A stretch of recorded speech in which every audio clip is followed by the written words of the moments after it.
Instagram with the hashtag FanIndex plus the hashtag with the team name. For example, if you think the Patriots have the best coach in Bill Belichick, just vote with the hashtag FanIndex and Patriots. All right, welcome back. Whitlock and Wiley. We're joined now by Fox NFL analyst Mark Schlereth and D'Angelo Hall.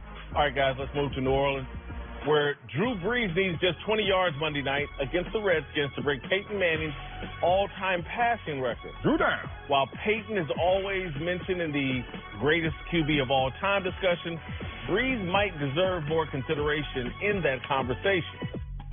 While he never got the MVP love that Peyton did, statistically, he stacks up a lot closer to Manning than most people probably realize. Gentlemen, I'm not the hugest Peyton Manning guy, but he's on a different planet than Drew Brees. Okay. I think this is silly. Wow, that's a lot, because I'm a huge Peyton Manning guy, and I agree with you, even though I don't want to take that shot at Drew Brees, who was drafted. My first year in San Diego, he was a rookie drafted to that team, and we didn't see this coming. The NFL didn't see this coming, in part why he was a second-rounder. And so because he's a victim of his own branding, he's not a former #1 overall pick, you don't get that machinery behind you to hype up your numbers. There's no MVPs, Marcel. Bro, you over here in my notes, because the reason why I'm sitting there like, this is not a conversation, I have 5 MVPs while you still were in the NFL. Like, I won my first one. You were playing, and I got 5 of those, and you have donut? That's enough to just end this argument right there. Respect to Drew Brees. You the DB. No, I'm laughing because, come on, man. Drew is not the sexy pick. No, but Drew has done what it takes to be considered an all-time great quarterback, man. Look at his numbers. Look at some of the teams he's played for. In an era where a team and a coach that doesn't even really believe in running the ball, he's done this basically one-dimensional by just passing the ball. I've had to go against Drew Brees, and I love Peyton Manning. I told a story earlier today why Peyton is my all-time favorite. Yes. But I put Drew in the same conversation, man. Where is the conversation? When you're preparing for these guys, you prepare the same way. Drew can do the same things to you that Peyton can do, except Drew's not sexy. Drew's not 6'5". Yeah. But I don't know what happened that season.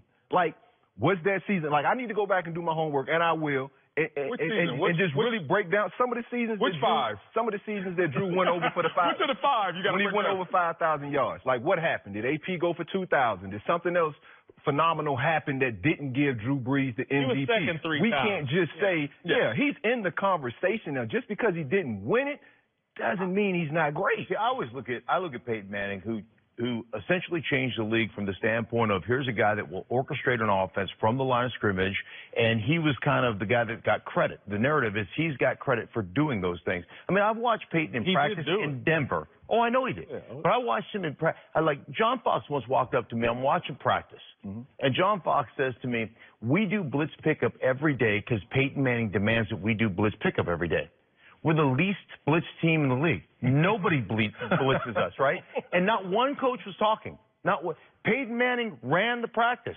And I'm like, but John, you're the head coach. Why don't you just say we're not going to do this anymore? He goes, oh, are you kidding me? Peyton Manning wouldn't allow it. Well, this is what we do. So he changed that. But there's a lot of quarterbacks that have come along under that and said, okay, well, this is how we operate. Drew Brees is one of the top, 5, 6 quarterbacks that's ever played this game. Just because he doesn't have the MVPs, well, I understand when Brady's winning a world championship and Peyton Manning get my Twitter off out. Yeah, y'all 5 or 6 greatest quarterbacks of all time. Yeah, get that. Have you 71,000 total yards? I mean, he's played without defense. The guy has played. I mean, he's 6 foot tall. And he has been able to put the numbers up that he has put the. I get the little underdog story. I love it. Okay, I love it's the underdog. not even about being the little underdog now. These numbers put him in the category of these big top dogs. Hold on, he just said top 5. I did hear 6, but you didn't really land on that. With a Brady out there, with a Montana, with a Peyton Manning, with a Marino, with an Elway. I mean, Steve Young. Like what are we doing? Turn around and look at that picture. Look, he's like Peyton's little brother. Look how. So it is very adorable. When you're shorter. On the curve, man. They're grading on the curve. Okay, how do you put it? Everybody says coming out in the draft, accuracy is the most important thing. He's the most accurate quarterback in history. Okay. Drew Brees is. Okay, but let's talk about losing seasons then. And I hate doing this. When you're splitting hairs amongst greats, you start to compare and then it looks like you're taking shots. I'm not taking a shot, but 2 losing seasons for Peyton Manning, including his rookie year, 3 and 13. Drew has had 6.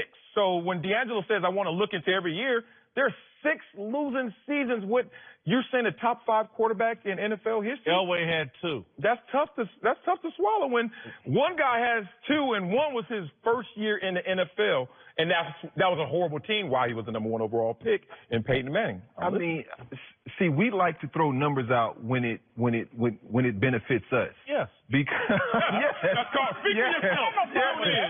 No. Seriously though. What? Drew's teams aren't anywhere comparable to Peyton's teams. I'm talking teams.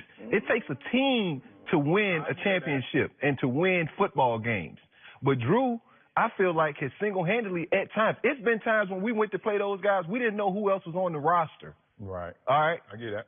And Drew was still the constant professional every single snap. You know what he's bringing to the table.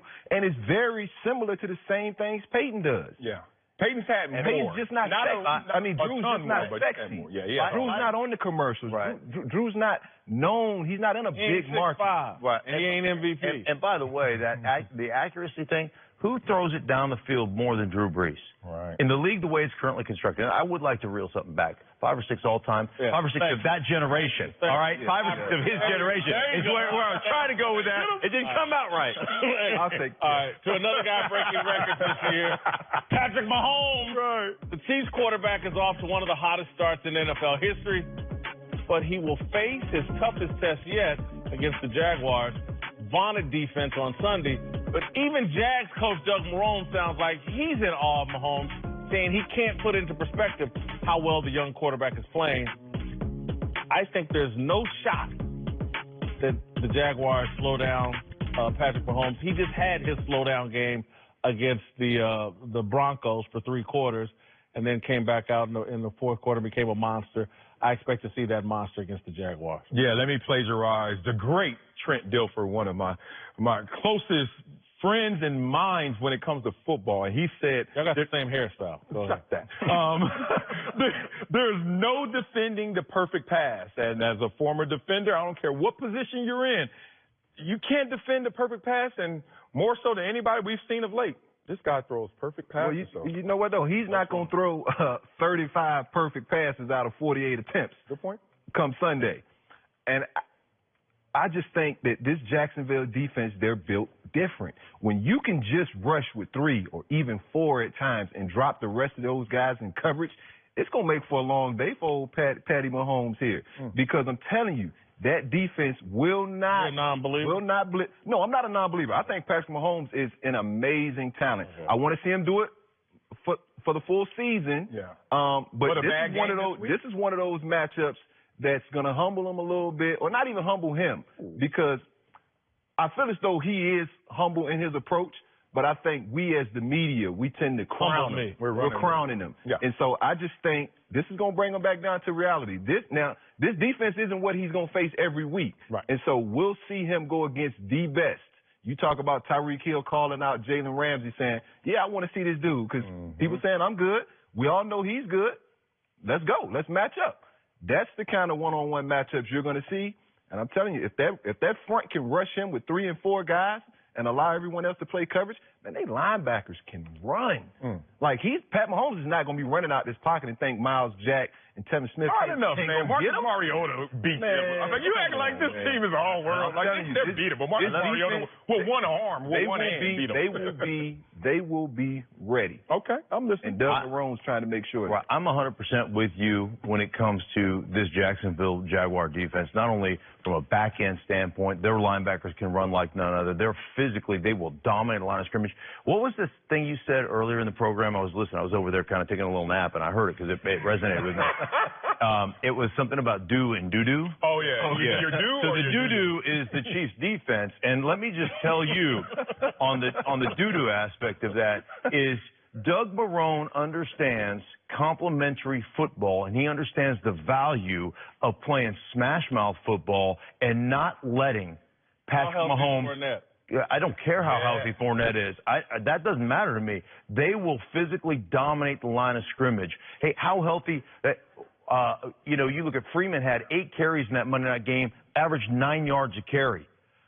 Lindsey had, I don't know how many carries he had, but he averaged almost six yards a carry. True. The Broncos, they came out in the very end of that game, had an opportunity to salt it away. They came out in 11 personnel, and they threw a bubble screen, and they had to, come in, line up with 2 tights, line up with a fullback and a running back. They're going to keep Mahomes on the sideline. And that defense, let me tell you, that defense is for real, and they're going to be fresh because of the complementary nature of the way they do it. I think Jacksonville upsets them. Here's what blows up your whole deal. When they're down 10 in the second quarter, they're going to have to throw the football. And that's what Patrick Mahomes and Andy Reid, we already know what Andy Reid's first 15, 20 plays look like for 2 decades. Mm-hmm. He's going to put some points on the board. Last week was the first time they didn't score on their touchdown on their opening possession. They had to settle for a field goal.